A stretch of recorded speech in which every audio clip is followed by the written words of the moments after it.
Welcome to the Lorecast, where we look into the lore and the stories by which we live.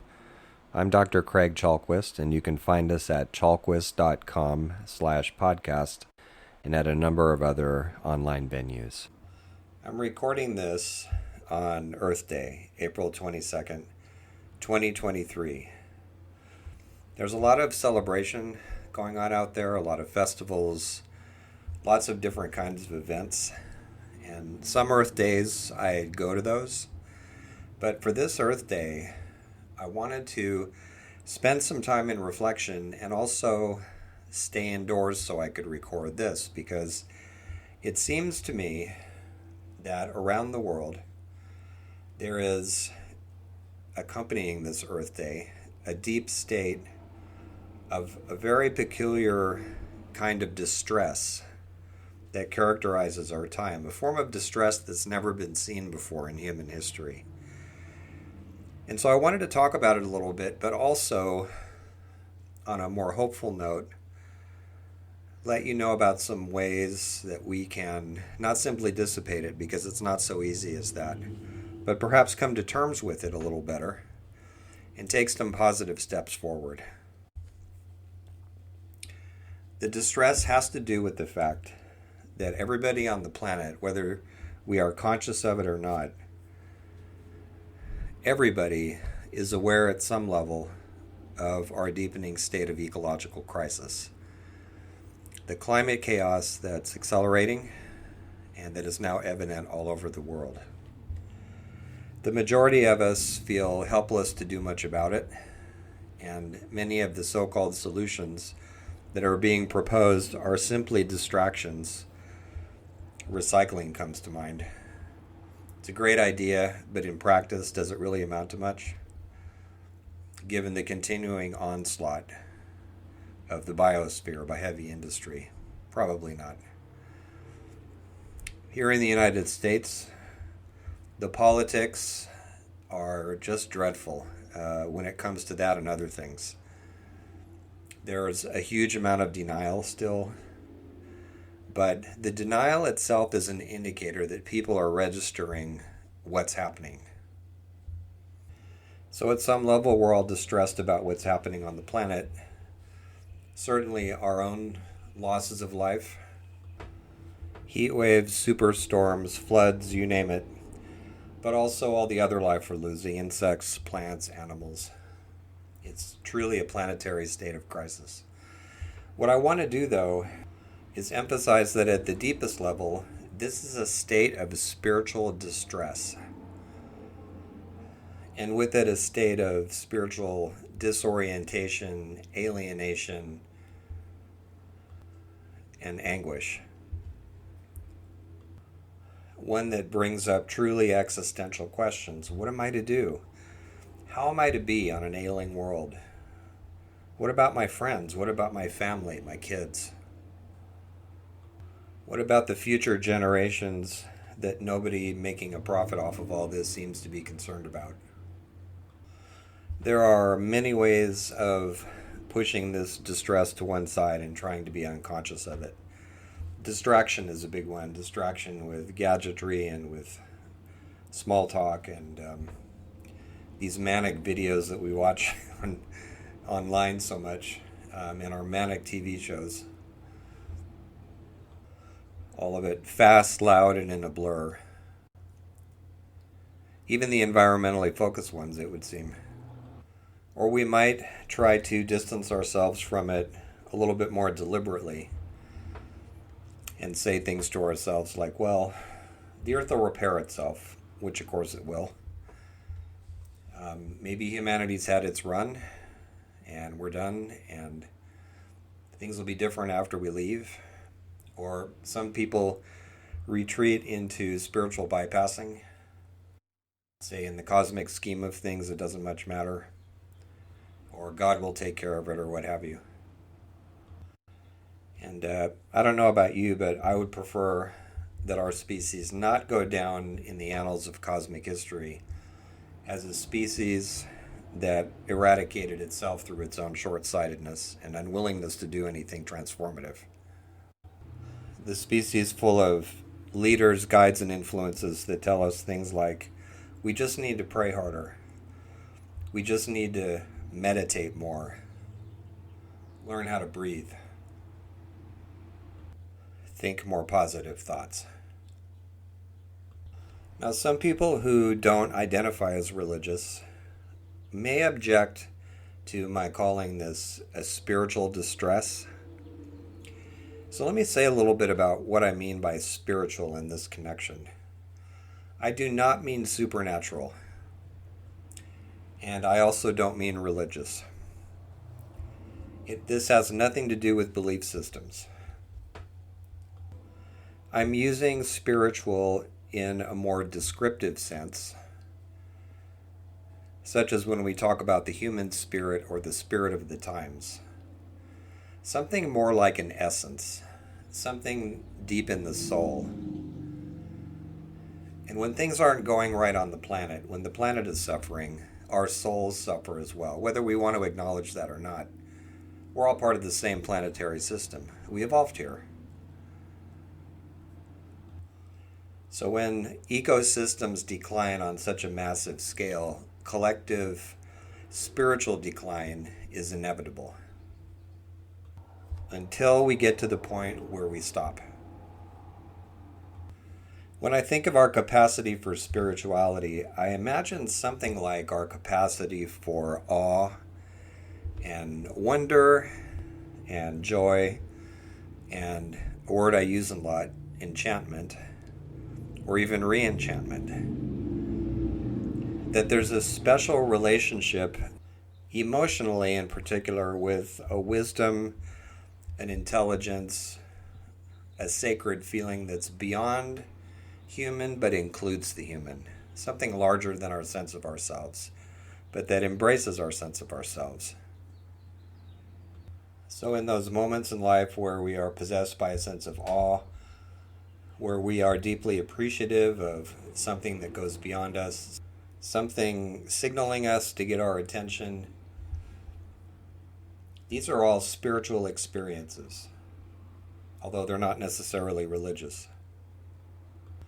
They don't come with a particular doctrine or holy book or hierarchy of clergy. They just are. They spring themselves on us and they leave us in the state of wonder. This capacity, call it what you will, for awe, for a sense of beauty, for appreciation of the natural world, what have you, sacred experience, is one of our greatest resources against succumbing to the spiritual distress that is constantly at us on every side.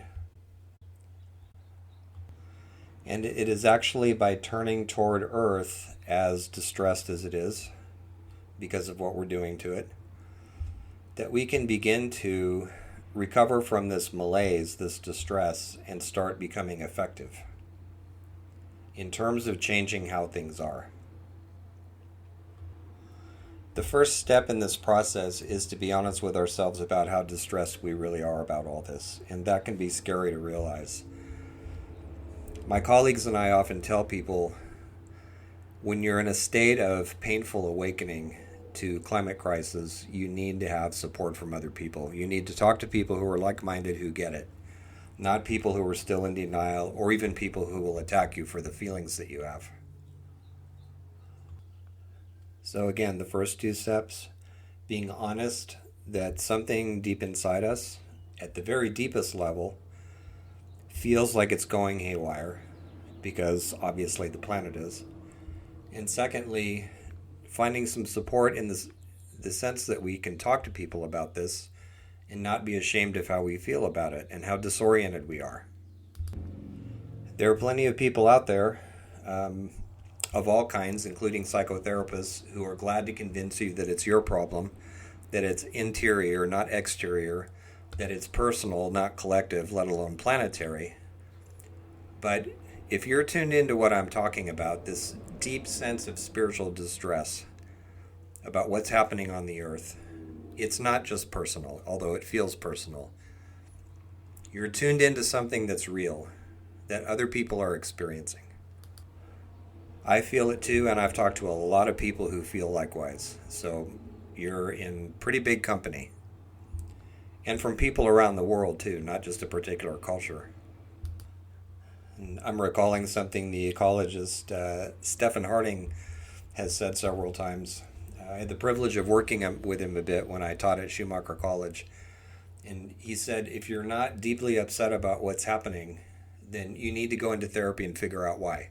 Of course, the trouble is most therapy is geared for individuals and human relationships, not for the deep sense of spiritual and existential crisis we're all in.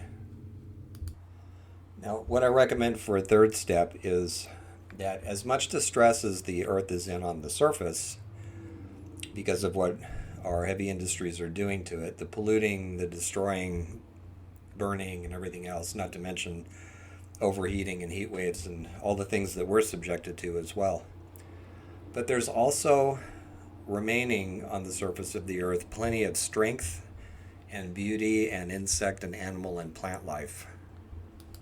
And as quite a lot of ecotherapy research and nature reconnection research has shown in many countries across multiple studies, it strengthens us to even achieve a little bit of better contact with these aspects of the natural world. And I would include the cycles of nature and day and night and things like that, not to mention your own body, which is your own piece of nature right there. So taking advantage of that resource by reconnecting a little, you don't have to spend months in the backcountry. It's as simple as going outside to an area that has some kind of nature in it still, and every area does. There's a sky overhead, there's a breeze, there's a little water, things like that. So that's part of what I mean by turning toward the earth. And let's be clear, it's not a cure. It's a strengthening step. It's a way to get your breath and to get back in touch with the planet itself so that you're both on the same side in this. Now, if it were enough to just be outside, then anytime we went outside to do any work, we'd be better. Doesn't seem to work that way. We need to really engage consciously. And that includes cultivating a sense of appreciation and being part of what some people have called the great conversation going on out there. Bees, flowers, soil organisms, the soil itself, the clouds, everybody out there is talking. We're the only ones that don't seem to realize it. Here's a very small example of what I'm talking about, because our tendency is to say, well, it's not a conversation, it's just noise, right? So let's say you go walking out in an orchard or a glade or a forest. You might have noticed that if there's a lot of birds around, oftentimes there's a bird at the top of a tree along your path. And as you approach, the bird gives out a signal or two, a couple of chirps, and then either flies further down the path or is eventually replaced by another bird who does something similar. They're watching you. They're telling everybody further down the trail, here comes a human being, right? The soil that you're walking on as you proceed through the forest senses you. The whole area knows that you're there. That marvelous fungi in the soil that's regulating the entire ecosystem and helping trees to get nourished and all the rest of it, it knows you're there too. The insects know you're there. And they're all talking about you. And they're talking about each other. It's not just about us. So no human narcissism needed. It's us and it's everybody else. When I was at Schumacher, I led my students on an exercise, and Stephen Harding was there too. He was telling us about the ecology of the place out on Dartmoor, and I was working a more experiential lesson for the students. And at one point we gathered in a circle, and I invited everybody out there to imagine that the place was watching us, because it does, how aware the place is of us. As we did this, a raven flew in, one of those big English ravens. It flew in a perfect circle over our head, squawked once, and flew away. When you just hear about it, it's easy to go, it doesn't mean anything. But every single person who was there had the feeling like we were being acknowledged by the place for listening to it. There are indigenous traditions not only all over the world, but that go back for thousands of years that talk about this stuff. It's in their folklore, it's in their rituals. We are, here in the industrial West, we are one of the very few cultures ever who don't have a sense of this conversation going on. It's absolutely abnormal from a historical point of view. So once you've got some sort of a practice, part of mine includes paying a lot of attention to the seasons, and I'm more active in the fall and the summer, part of the winter, and then I start to slow down like everything else does. Things like that. Then the next step, the fourth step in our little schema here, can be to ponder the question, and it takes pondering. What is Earth asking of me? If you prefer a more human-centered way of asking the question, you can ask it like this. Where do I feel called to make my contribution to this time, this distressed, chaotic time on my planet? Now, potentially, this could be a paralyzing question. So my recommendation, and I've given this to students in presentations and workshops, is to really sit with this question, see if you have some dreams about it, because the unconscious is mixed up in all this too, and get a sense of what part of the whole problem, the whole catastrophe, is really working the most on your heart. Is it food? Is it, and having clean food for everybody? Is it the state of poverty that goes with this kind of exploitation of the planet's surface? Is it air pollution? Is it something else? What shows up for you? What really gets into your heart and makes you bleed emotionally? That's your way in. That's the way into all this for you. Because if you address that one thing, because it's all in a system, you're doing your part for everything, even though it's one little thing. And I'll recommend a fifth step to go with this. Join with other people who are similarly influenced emotionally. Decide on the most urgent question that you're facing and act. Because when you multiply efforts with other people, then it starts to have big force in the world. That's how change happens. That's how things get done. There's a group of scattered people who say, I don't like this. I don't like the way things are. This is hurting me. This is hurting whoever, the planet, the animals. This needs to change. It's urgent and it's got to change now.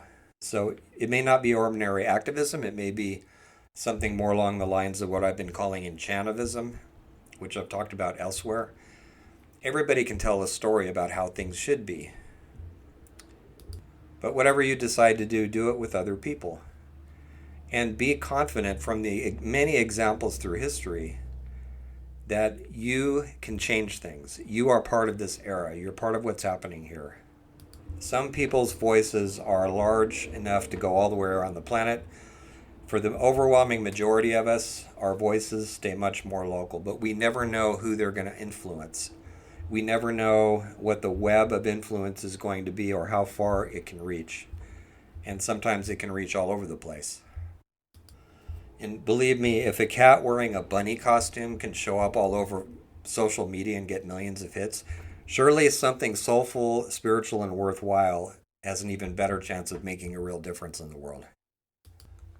And here's a fifth step for those of you who have a more explicitly spiritual worldview or philosophy of life. Ask whatever you think of as big mystery, to use a Hermetic term. The consciousness, the intelligence, whatever it is that's behind everything, the creativity. Try thinking of it as a being or an entity or a person even. This is just imagination, right? And ask it what you should do. See what happens. See if you get some kind of a response. In your dreams, in your mood, in what people say to you. You never know exactly what kind of response to get or what's going to show up. But I can tell you based on a lot of experience, something will hear you and answer back. Thank you.